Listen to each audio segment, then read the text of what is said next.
Hello, good day. This is Ray, This is Ralph. and this is Medium Rare for Two podcast. Welcome to our third episode. Yes. Naitawid na naman natin, Ralph. Okay. Second episode. I'm so proud of us. Totoo. Kahit na nagkaroon tayo ng audio/technical issue last time. And nagkaroon tayo ng musical na episode dahil may elevator music. Totoo. Kinailangan naming patungan ng music Mhm. dahil may ugong ng fan, may fan noise. Yes. But it turned out great. Actually, Totoo. may narinig akong feedback na nagustuhan daw nila. So, thank you so much. Salamat kung sino man sila. Yes. Okay, alright. So, huwag na tayo magpatumpik-tumpik pa. Let's dive into our first segment. What's on your feed? Oops, wait lang. By the way, okay, so we will be having 3 segments like last time in this episode. So we have what's on your feed, and then the rated R, and our last, which is the main course or main course. Okay, so ang unang segment ay what's on your feed. So here, basically, we're gonna check kung ano ba yung lumalabas sa social media feeds namin. And let's start. Let's check, Ralph. You wanna start? Sure. Ito may init pa. Thailand to become first Southeast Asian nation to legalize same-sex marriage. Naipasa na sa third level ng Senado ng Thailand yung Okay. equality bill nila. May init pa yung balita at perfect siya kasi Pride Month, yes. Bongga. Finally. Mhm. Okay. Sana next na yung Pilipinas. Totoo, Pero dito mo ma-apply yung sana all. hindi ko alam dito sa atin sa Pilipinas kung kailan siya mangyayari, but we are hoping for the best. Totoo. That's what we can do right now. Mhm. Para i-urge yung lawmakers natin sa Kongreso and sa Senado na bigyan tayo ng equal rights Mhm. para hindi tayo nag-suffer. Isabay nyo na sa pag-arangkada ng divorce bill discussions. Oo. No? It looks like we are on a roll. So, Totoo. sana totoo na yung pagbabago ng ihip ng hangin dito sa ating bansang Pilipinas. Tama. Agreed. Ikaw, ano yung nasa feed mo ngayon? Okay, wait lang. I'm gonna check quickly. Okay, I'm gonna open X. Okay, I also see yung Thailand officially becoming the first country in Southeast Asia to legalize same-sex marriage. Great.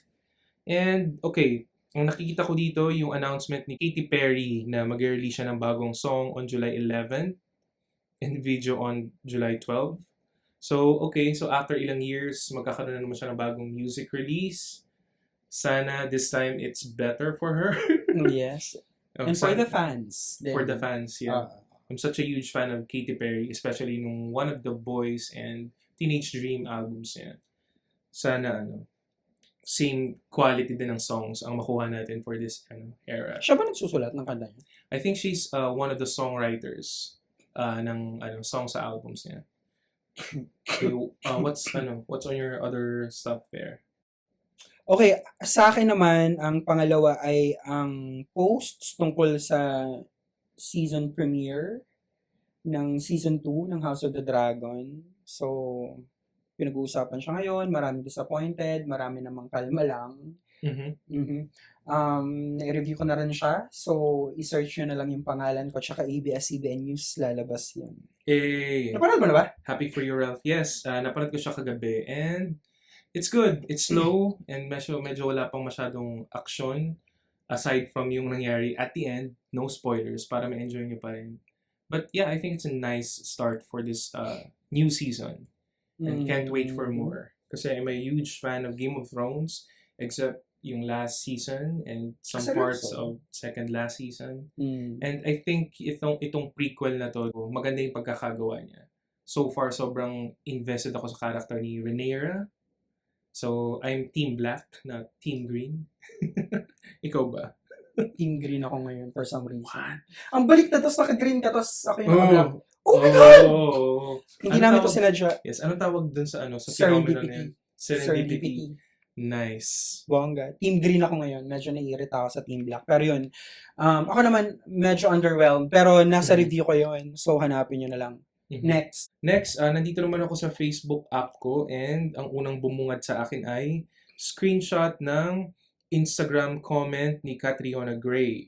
Kasi meron siyang merong isang user na nagsabi dun sa post niya ata na Pride post niya, she's supporting Pride, and may nag-comment na, "What happened, Catriona Gray, about your testimony about your Christianity? Please do not compromise, sad face." Medyo nakaka-trigger. Totoo. Totoo yan. Tapos, nag-reply si Catriona dun sa user, and she said, "My belief as a Christian does not limit me from fighting for the rights of others. I love my God and love my fellow brothers and sisters. Religion is never an excuse to hate, put down, or act indifferent to the suffering of others. I believe God is love, and I will treat everyone, no matter who they are, to the best of my ability with love." Shoot, sana all, right? Totoo. Sana lahat ganito, yung straight na kakilala natin. Naalay talaga. Totoong alay na walang paki sa image, no? Correct. Sa mga brand deals nila, supporter talaga siya ng LGBTQ plus community. So, Hindi I lang love it. nakikiride, kumbaga. Hindi lang siya bandwagoner. Correct. Moving on to our next segment, the Rated R. Here we will be talking about current events, and bibigyan namin ng rating ni Ralph yung current events na yun. And like the last 2 episodes, 3 ratings, either of the 3 I mean. So either random, remarkable, or rare. Okay, let's start. What's our first issue? Harry Roque. Dumiretso tayo kay Harry Roque. Okay, ang mabigat agad. Oh, Okay. mabigat muna para medyo light sa Okay. dulo. We want to make it easier for our listeners to, as they listen along throughout the episode. Tapusin na muna natin yung mga mabibigat. True. Okay, go. Okay, so apparently, may naganap na raid Mhm. sa isang Pogo Sa aking bayan, Sa bayan mo, sa sa Pampanga, Pampanga. probinsya pala. sa Porac to be Mhm. specific. Mhm. At may nakita mga dokumento, ilan doon ay may perma Ni ni Harry Harry Roque. Roque tungkol sa Tungkol siya sa trips ni Harry Roque abroad sa European countries, and doon sa documents na na-seize sa Pogo, sa Pampanga, it was saying na meron siyang travel companion and na binayaran or babayaran niya yung travel companion na yun to be with him while he was in these European countries. So, bakit siya mainit? Nakakagulat na parang nagkaroon ng widespread criticism or ridicule dun sa kasama mismo ni Harry Roque, which is a former model ba? Or pageant contestant. Yes. Oo. A.R. de la Serna yung pangalan. Correct. Okay, so ito medyo na-off ako dun sa nagiging slant ng kritisismo or comments sa mga tao, especially online here, kasi nagiging about sa sexual orientation ni Harry Roque at nung pageant contestant na companion niya. Yung issue Correct. na dapat hindi naman, kasi we're not supposed to be outing anyone, we're not supposed to be ridiculing the sexualities or sexual orientations of anyone. Tapos Pride Month pa nangyayari yung ganung ridicule, no? Correct. And mockery.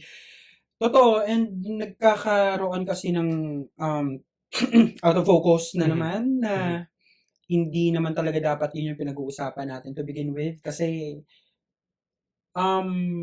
dapat ang focus muna natin ay yun nga, legal ba yung pag-hire? I guess, diba yung sinasabi niya pang sa diabetes? May diabetes kasi siya, so Yeah. kailangan niya nang mag-administer ba ng insulin? Tama ba? Something like that, kasi meron siyang diabetes, so kailangan niya ng travel companion para may mag-assist sa kanya. But apparently, meron siyang latest interview where he was saying na kinuha niya as IT. Itong si guy. Okay. So, meron lang konting Hindi nagmamatch. hindi nagmamatch yung sa document and sa story ngayon. Hindi ko alam kung nagkaroon naman na ba siya ulit ng bagong statement, but yung last IT guy daw. So, feel ko dapat doon mas mag-focus yung mga tao, yung mga ganong conflicting statements. Ano ang epekto nito sa bansa, sa pera ng bayan? Yeah. Imbis na ang focus ay sexuality kaagad, na hindi ka naman talaga magtataka kung bakit gano'n na naman kaagad yung naging reception dito. Hindi naman tayo dito magbubulag-bulaga na first time to na mangyari kay Harry Roque na kinwestiyon yung sexualidad niya. Pero at the end of the day, Kapag tayong mga tao na nile-label natin yung sarili natin bilang mga progresibo, Mhm. tayo pa yung nakikisawsaw sa mga issue na out of focus, Mhm. hindi tayo nakakatulong sa pagkamit ng katotohanan. Alam mo Exactly. yun?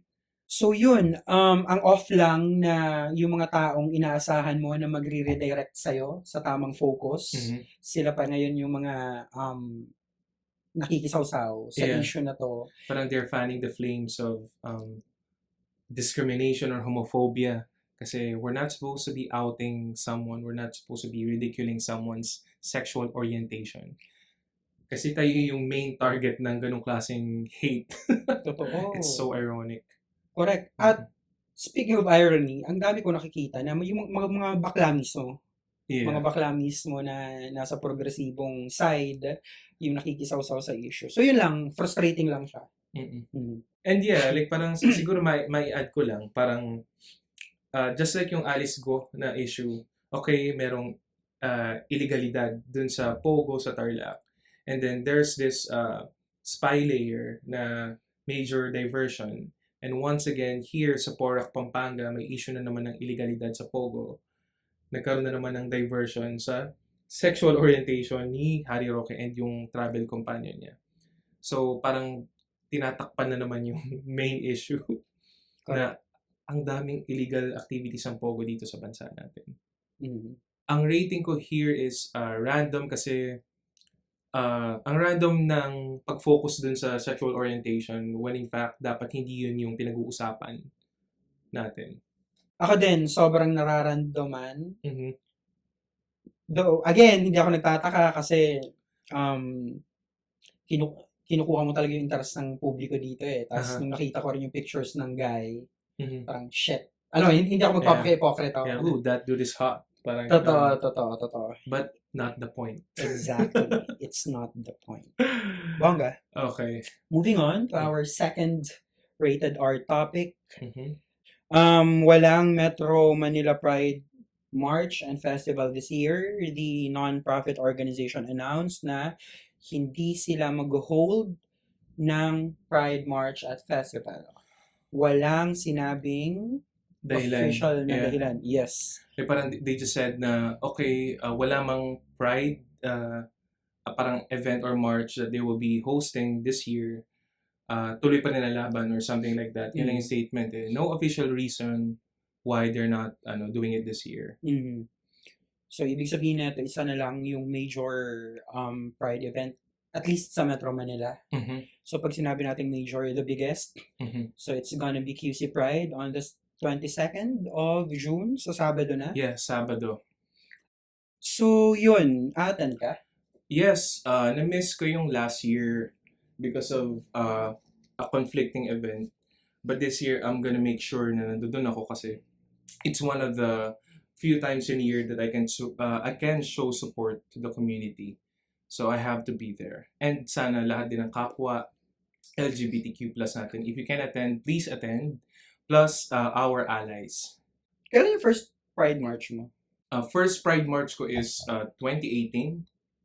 I went with colleagues at that time. So both LGBTQ+ people and straight allies from the office, we went there. And ang saya. Marikina to. Naalala ko maulan din Oo, noon. oo. Na yung swelas may tawag doon. Yung Yung sa baba ng sapatos. Oo, tuklap. Natuklap. Tapos naalala ko merong rainbow colored na sorbetes. Groundbreaking. Pride rainbow. Parang wow. Parang magtaka ka kung hindi yung rainbow, yung sorbetes. So it's really memorable. Tapos the following year, I also went 2019. This time with my partner and my friend. And I think nakita kita doon. Or was that the previous year? Yung parang nagkataon na nakita tayo pero hindi tayo nag-usap. Yung nag-video ako tapos bigla kang Bigla ko na gano'n. Ay, ikaw pala yung nag-video. Ay, oo, nag-video ko na gano'n. Tapos parang bigla kayo nakita ni Christopher. Oo. Okay.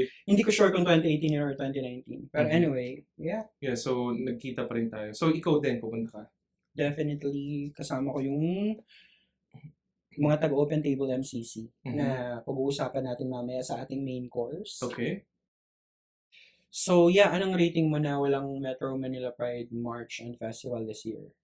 Ako, random, kasi ina-expect ko talaga na magkakaroon ng Metro Manila Pride March this 2024. And I was really shocked na hindi nag-push through for the first time since years ago. Mm, mm. Mm-mm. Ako din, random kasi mas gusto ko talagang pumupunta. Never pa ako nakapunta sa QC Pride. Ako din. Mas gusto kong pumupunta talaga sa Metro Manila Pride sa rason na independent sila. Mhm. Wala silang kinakapit ang gobyerno. Mhm. Mahirap kasi yung control Yeah. kapag may May dependency sa local government. government. Totoo. So yun, it's also random for me. Okay, now let's dive into our main course for this episode. Mhm. And today we are going to be talking about queer or LGBTQ plus spaces. Ralph, what is an LGBTQ plus space or queer space Okay. to you? Okay. Queer spaces or literal spaces Mhm. na nagbibigay din ng literal na espasyo Mhm. para sa queer people or Mhm. LGBTQ plus individuals to Mhm. freely express themselves Mhm. na wala silang kakatakutang prejudice or judgment. Mhm. Yun. Okay. Ikaw, paano mo ba siya dinedefine? Yeah, same din. Parang it's a place where I can feel safe. I can express myself however I want.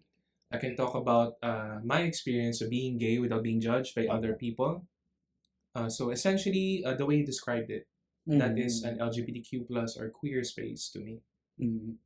Ano yung mga alam mong queer space dito sa Pilipinas or kahit within Metro Manila lang, Ralph? Siyempre, unahin ko na yung simbahan namin, Open Table MCC or Metropolitan Community Church. Mhm. We are an LGBT plus affirming church in Metro Manila. Yun, nagbibigay kami ng queer space. Okay. Ligtas na queer space para sa mga LGBT plus Christians Mhm. na tinakbil ng mga simbahan nila. Okay. Minsan, meron din kaming mga bisita na kahit hindi Kristiyano, Mhm. na naghahanap lang ng community. We also provide that. We are also an ecumenical church. Ibig sabihin, pinagsasama-sama namin ng iba't ibang mga worship elements Mhm. from Catholic, Protestant, and evangelical traditions. So, ganun siya ka-diverse. Hindi lang pastor yung nagpipreach sa amin or nagkakandak ng communion. Mhm. Kahit kami mga ministers, we do that. Involved din kami sa napakaraming advocacies at activism, lalo na sa mga aktivismo na lumalaban sa injustices, Mhm. mga advokasya para sa kalikasan, mga ganun. So yeah, it's one of my favorite queer spaces because we really try our best na maging safe space siya kasi inuulit-ulit nga namin that safe spaces are not a given. Mhm. So kami bilang malit lang kami na simbahan, kami mismong mga miyembro ang may responsibilidad to keep it safe Mhm. para sa mga bakla, sa mga lesbiana, sa lahat ng LGBT plus na gusto lang naman manampalataya pero hindi binibigyan ng pagkakataon ng konserbatibong mga simbahan nila. Okay. So para siyang hybrid ng religious and progressive groups. Yes, Parang we ganun. actually label ourselves as a progressive Christian church. Okay. Ikaw ba? Yeah, okay, first, before I talk about yung LGBTQ plus spaces that I know and visit, nag-google lang ako quickly kung ano ba yung nasa search engine results pages when I enter the keywords LGBT spaces in the Philippines. So, from sources across the web, we have Nectar, Obar, Cello Bar, Love Yourself, Club Adonis, anyway, and many more na hindi ko nababanggitin kasi sobrang, medyo madami na rin pala siya. So, mga 22 approximately nandito. And nandito rin yung Open Table MCC. So, great job on SEO. Yeah. Okay, what's not included in this list is Butterfly Manila na matatagpuan sa Tomas Morato. So, this is the first queer space that I visited since actually kahit hindi pa ako nag-out. So, ano siya, malapit siya sa opisina ko dati, opisina ni Ralph ngayon, ABS. And I think ang ex ko ang nagdala sa akin ito. So before this, hindi ko alam na may gantong klaseng bar na nag-exist. Pero nung nakapunta ako doon, I remember vividly. So parang ang setup niya parang ano eh. So may bar, tapos merong karaoke talaga, karaoke. Tapos parang open mic karaoke yung setup, and then they serve food and drinks and stuff. So that night, I remember, doon ako first time nakakita na pagtitipon or gathering na puro gays. So, sobrang bago sa akin, and uh, since then, yun na yung naging homework ko. Kasi I found a sense of belongingness and community there na hindi ko mahanap sa regular straight, yung tawagin na straight spaces. I felt comfortable in my sexuality there. And actually, going to that place, spending time with people like me in that space, parang eventually led me to I have the courage to be out in the world with my friends, with my colleagues, and my family. So sobrang niya, feeling ko nga kung hindi ko siya natagpuan yung place na yun, hindi ako matagal pa ako mag-out. Feeling ko. Okay. Kasi coming from parang household na nasa loob ng military base, Pampanga, doon ako lumaki na predominantly Catholic. Yes. So, siya, talagang tinulungan niya ako to be comfortable with myself and to be happy about myself. Ganun ka-importante yung queer space na yun sa akin, and I guess in general, yun yung importance of queer spaces. Right? Na maging komportable ka. Maging komportable. Na, yun nga, yung sinabi mong second home. Second home. May homey feel siya. Mm-hmm. Second home mo ba yun? Parang first home mo yun. Lagi kang nandun. Ano tawag dito? I remember, I think, what year was that? Or what years were that? Nung I think 2015, 16. Almost every night nandun ako. So, magastos, laging puyat. And on top of that, I was in a job na sobrang kinakain talaga yung oras mo. Basically, you're on call 24/7. So, I think naging space din siya sa akin to relieve my stress, pero napasobra. To unwind dapat. Naging parang addiction naman. Hindi, parang napasobra naman. Which brings us in another subtopic of our discussion. I know that you've mentioned, Ralph, kanina na we have yung Open Table MCC as another form of LGBTQ plus space for LGBTQ plus people or individuals in the country. Pero looking at this list ngayon na inopen ko sa Google, it seems like there are almost always bars where alcohol is served. Marami rin ako naririnig at nababasa na parang kailangan mas maging diverse yung options when it comes to LGBT spaces. Kasi hindi lahat umiinom ng alak at gustong uminom lagi ng alak. Totoo. Right? Totoo. Ikaw, anong take mo here? I think it's deeper. May mas malalim na rason kung bakit mas maraming hindi na nga minsan queer spaces parang gay men's spaces na mas nakafocus sa pag-serve ng alak. Number one, pampakalma yung alak or pampalakas ng loob. Yeah. So, lalo sa mga nasa community na hindi out, pupunta sila sa queer spaces na to, iinom para mas lumakas yung loob at doon lang sila medyo nakakawala, kumbaga. Yeah. Alam mo yan? Mas nagiging malaya sa own ways nila. And also, Ralph, from what I've read, kaya bakit ganun yung naging prevalent parang spaces, kung bakit laging bars and clubs, it's because parang decades ago, parang yung clubs and bars lang ang parang only spaces where gay people can socialize discreetly. Kasi when they do it in other spaces, and for example, in broad daylight, subject sila sa discrimination, and they cannot express themselves freely in those spaces. And ayun, yung bars and clubs lang yung mga lugar where they can have the courage express themselves basically. Mhm. Kasi 'di ba maraming mainstream social spaces na very unwelcoming toward gay people. That's why ang naging hub for Mhm. gays before ay yung bars and clubs. Mhm. And I think maki-connect din natin siya sa birth ng gay rights movement. Uh, yung space na bars and clubs for gay people. Actually, yung gay rights movement, ano nga siya ang birthplace niya ay ang Stonewall Mhm. Bar sa Mhm. New York. Kung saan naganap yung Stonewall Mhm. riots. Uh, just to give the listeners or viewers a brief background. Noong time na to dito sa area ng New York, talamak, actually across the globe, pero if we're gonna focus on yung space itself, Mhm. sa area ng Stonewall, talamak yung harassment ng police sa LGBTQ plus individuals. Tapos, lagi nilang minamataan yung queer people dun sa areas na yun. Mhm. And one night, tinry i-raid nung police yung bar, nag-resist na yung gay people. Nagkaroon ng clash between the police and the LGBTQ plus individuals. Mhm. Kasi they cannot take it anymore. And from there, nagkaroon ng bigger group, more organized group, and it led us to this month celebrating Pride. Correct. Okay. Alright, so bakit ba importante yung queer spaces?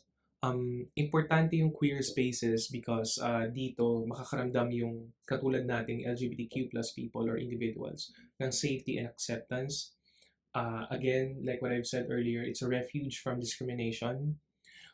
Dito rin, kagaya rin na sinabi ko kanina dun sa experience ko sa Butterfly, merong community building. So, nag-foster siya ng sense of community and shared identity na hindi natin mahanap sa mainstream social spaces. And I think at that, may iko-connect ko rin siya sa mental health. Importante yung LGBTQ plus spaces sa mental health natin kasi supportive yung mga taong nandoon sa atin, nandoon sa spaces na yun. So, essentially, it's good for mental health. Isa sa mga kahalagahan ng queer spaces ay yung fact na alam mo yung makakahanap ka ng espasyo na may mga tao na makakaintindi sa pinagdadaanan mo na for the longest time, parang almost all your life, hindi na-validate sa loob ng tahanan ninyo. So, ang sarap makakita minsan na nasa iisa kayong espasyo, tapos lahat kayo nagkakaintindihan, kahit hindi ninyo talaga Totally kilaling isa't isa. You know that exactly. parang deep within, meron kayong shared experience. Exactly. May yun na nagbabind sa inyong lahat. So, Yes. for me, ganun siya kaimportante na may mga tao na malapit ng sumuko sa buhay, pero nagkakaroon sila ng pag-asa, cheesy man, corny man, pero alam mo yun, nagkakaroon sila ng pag-asa kapag nakakahanap sila ng queer spaces kung saan they feel safe, really safe, and understood. Yeah. Alam mo yun. Also, yung spaces na yun, where you can see people just like you, makikita mo na na it's okay to be na merong different versions ng gays or LGBTQ plus individuals na I think at may kukunik ko siya sa experiences ko na before na parang very much influenced ng parang toxic masculinity culture, especially coming from a place na base na militar, right? So when I see people acting feminine or parang nire-ridicule parang ng mga straight people na gay or something like that, parang nagkakaroon ako ng permission to also be free and act like that and not think of what other people are gonna say. So, yeah, parang lente rin siya, parang or mirror na na in a good light na okay, na parang yung pinipaint na picture sa akin dati na don't act like this. Nakikita ko doon and I think it's a good reflection kasi these are good people. Parang bakit ko pipigilin yung sarili ko to be just like them just because dinidictate ng society na okay, it's not good to act gay or something like that. Isa pa sa kahalagahan for me ng queer spaces, mas pinalawak niya yung pananaw ko sa kung ano ba talaga yung LGBT plus community. Hindi lang pala to yung mga nakikita ko dati sa mga pelikula. Hindi lang pala yun yung pagkatao ng LGBT plus individuals like us. Na oh my God, may mga ganito pala. Yeah. Ang tawag pala dito ay straight pa rin. Uh-huh. Alam mo yun, Mhm. mas naiintindihan ko yung diversity, Mhm. mas naiintindihan ko yung buhay ng mga trans, Mhm. mas naiintindihan ko na may iba't ibang uri ng mga bakla, period. Parang Yeah. ganon. Oo. So yeah, Parang there are loud gay people, there are quiet gay people, there are nerdy gay people. Parang there are fitness junkies na gay people. totoo. Merong iyakin na gay people, merong sobrang strong na gay people. Introvert, extrovert. Oo, exactly. So, yung buong spectrum, parang nakikita natin doon, na-expose tayo.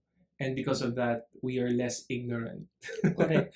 And actually, dinadala ko rin yung kahit straight, parang colleagues and friends ko there, and even family members. Nadala ko na yung ate ko, yung mga pinsan ko, pamangkin ko doon.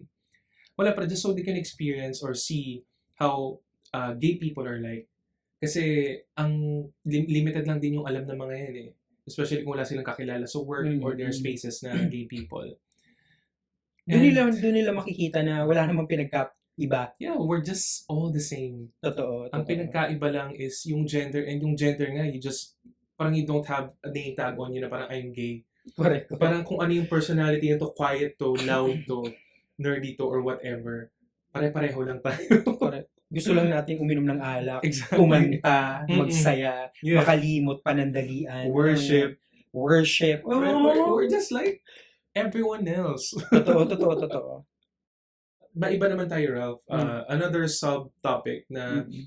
I think mainit din na diskusyon. Mm. Tawag dito, what's your take on straight people visiting LGBTQ plus spaces? Wala akong problema doon. Mhm.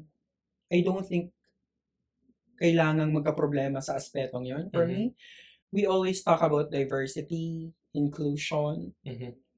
and I don't think pride is about excluding straight people. Mhm. It also applies not just in bars or worship places, but also say for example, pride marches. Mm. Kasi nakakabasa din tayo ng mga komento from the community na don't bring your straight girlfriend, for example sa mga bisexuals na attend ng pride, don't bring your straight boyfriend or straight girlfriend here. So medyo lang sa akin, weird yun. Okay, you can continue. Sorry, I interrupted you. Okay lang. Yeah, yung binanggit mo na wag isama yung mga straight sa pride marches. Yun ba yung point ng pride? Oo nga eh. Alam mo yan? Ang point ng pride ay ipaglaban yung mga karapatan natin as LGBT plus people. Ang point ng pride ay ipakita sa buong mundo na nag-exist tayo.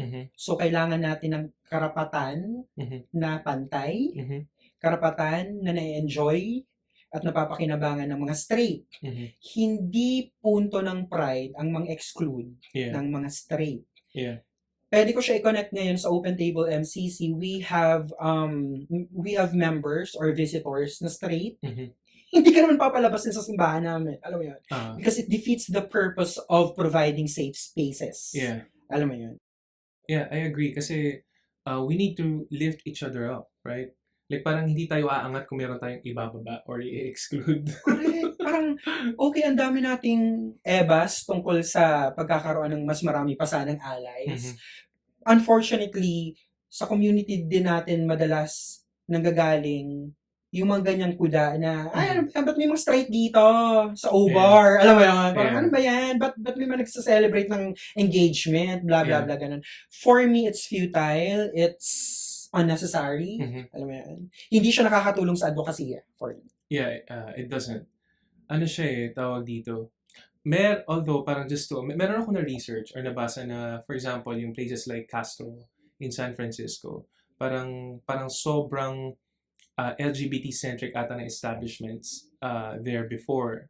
Pero, dito papasok yung issue ng parang straights invading gay spaces daw. Kasi, as time went by, nagkaroon na rin ng straight or parang mainstream social spaces na parang nakuha niya na yung maraming parts ng Castro.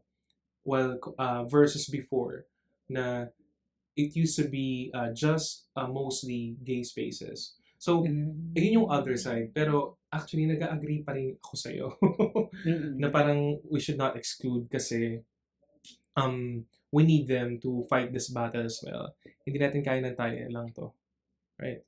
Correct. Huwag mong gawin sa ibang ayaw mong gawin ng iba sa'yo. Yeah. Alam mo yan. So, say for example, merong argument na sasabihin siguro yung iba na, okay, paano kung magulo sila dito sa space na to? Yung straights. And then parang parang follow the usual process. Parang report them as for example, the management to take them out kasi hindi na siya gender-based.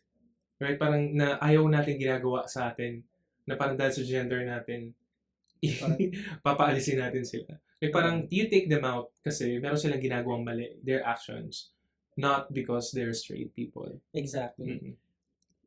Nanggulo sila dahil sa kalasingan, period. Mhm. Hindi nanggulo sila dahil straight sila. Oo. Okay. Oh yeah, so parang, siguro parang final thoughts lang. Na-mention natin kanina na parang, does it always have to be bars? Does it always have to be clubs? Lagi ba dapat may involved na alcohol? Ang answer din is, hindi naman. Kailangan naman talaga mas maging diverse yung options for gay people kasi hindi lahat umiinom. And pangalawa, it's bad for our health. So, kung yun lang laging option, hypocrisy. Okay. Yeah, like, parang hindi lang, para it's bad for our health. So, tawag dito. So, magandang may option din na hindi laging umiinom. Pero, wag din natin i-ignore yung historical context or pinagmulan kung bakit doon ang prevalent spaces for us gay people. Kasi, it was shaped by the secrecy and the need for protection. Kaya, doon lang tayo sa mga espasyong yun, or doon lang sa espasyong yun gumagalaw or pumupunta yung LGBTQ+ na mas matatanda sa atin. So, naging symbol din siya ng resistance and solidarity. So, to summarize, okay, there needs to be more options, but at the same time, huwag na natin i-badmouth na puro bars lang. Meron siyang mas importanteng dahilan kung bakit ganun. And bukod sa issue ng bakit karamihan ay bars, feeling ko dapat maging issue din na bakit karamihan ay bars for gay men. Actually. Alam mo yan? Yeah. Kulang tayo sa safe spaces or queer spaces for lesbians, for women na LGBT. Yeah. Alam mo yan? Feeling ko yun yung dapat mas pag-usapan kaysa questionin yung existence ng bars and clubs na, okay, ma-alcohol, pero at the end of the day, they provide safe spaces for LGBT people. Yeah. Speaking of, I think may nakita ka ata, Ralph, kanina na na news na isang lesbian bar. And that's good news for our lesbian siblings, right? Ano yung name ng bar, Ralph? It's Amame. Sorry kung mali yung pagkakabigas ko. Amame, it's a Makati lounge. An all-sapphic lounge, ibig sabihin femmes, attracted to femmes. So, yeah, finally, may mga ganito. That's progress. That's progress. Feeling ko naman marami. Pero bilang mga baklang lalaki, baka hindi lang din natin alam. Yeah, it's good news na may mga bagong nagbubukas na ganitong espasyo. Yeah. Good. And tawag dito, while I am happy about that din, gusto ko rin siguro makakita ng change from the community na, say for example, I think I remember there are times sa pag nandun ako tapos merong other gays are making remarks about women attending. Like parang the bar. And hey, like parang i-welcome natin sila. And some of those women are lesbians even. So, okay, so aside from this, magkakaroon ng option na to, sana within the gay community din, magkaroon ng ibang treatment or mas maging welcoming pa sa mga babae. Natitrigger ako sa ganyang mga sitwasyon kasi palagi tayo kuda ng kuda tungkol sa pagiging community, community, blah blah blah, community, blah blah blah, progressive kami, blah blah blah, woke kami. Pero sa aktual, alam mo yun, sa realidad, tayo mismo yung bumabasag sa so-called community na yun. Parang as gay men, Wala yung unity sa community. exactly. Ang ganda nun. As gay men, parang may responsibilidad tayo bilang mas marami yung mga sikat na queer spaces for us. Aha. Responsibilidad natin na protektahan yung kababaihan na nasa community natin, na nasa community na kiniklaim natin protektahan. Mhm. So, natitrigger ako sa mga ganyang attitude. Mhm. Sorry. Yeah. Okay, so good news. Amame, sana, I think for sure, welcome din naman tayo dito as gay people. For my final thoughts, hindi guaranteed na safe ang lahat ng LGBT plus spaces or queer spaces sa Pilipinas or saan man yan sa mundo. Mhm. So, nandun pa rin, may kalakip pa rin siyang responsibilidad sa atin bilang queer people Yeah. to make it safe for Exactly. other queer people or for our queer siblings. Yan. Mhm. Ikaw ba? I agree, Ralph, na just because those LGBTQ plus spaces that we know are or can be safe spaces, it doesn't mean na magkakaroon na tayo ng permission to be complacent. So we still need to be responsible. We need to make those spaces really safe for our brothers and sisters and siblings. Yeah, like parang it's good na meron tayong spaces where we can be free, we can be protected from, say for example, more discriminating individuals. Pero ang totoo dyan ay tayo yung nagpapasafe dun sa spaces na yun. Dapat nagpapasafe. Nagpapasafe dun sa mga spaces na yun. I agree. So there, yeah. That's it for our third episode. Naitawid na naman natin, Ralph. I am so proud of us. Uulit-ulitin ko. Okay, go. Okay. Good for you. Good for me. Mhm. Anong next? Anong next episode natin? Proud guy. Anong next episode natin? Next episode, since pupunta tayo sa Pride March this Saturday, sa next episode, we will be talking about our experiences. And assessment, wow. Assessment, wow. Of the QC Authority Pride. of Totoo. Pride Marches. Mhm. Nakapal ang mukha natin. Totoo. See you there. We hope to see you there.